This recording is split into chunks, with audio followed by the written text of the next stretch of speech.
So hello and welcome to my channel. Today I'm going to be talking about why listening is very important. So let me break it down. Whenever you're going to talk about English speaking skills or this fluency, listening always comes first. I prefer listening first and then speaking second. So you might be thinking that why I'm telling you that.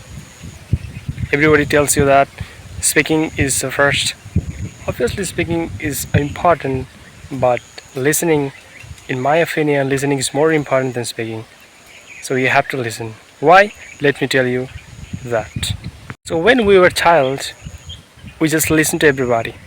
We couldn't speak whatever our native language was. We couldn't even talk. We just listened whole and every day.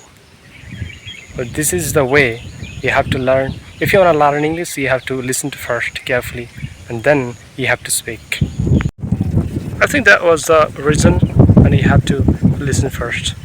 It was for today's topic. I hope you enjoyed this video, and if you did, make sure you share this channel and subscribe, and for more videos.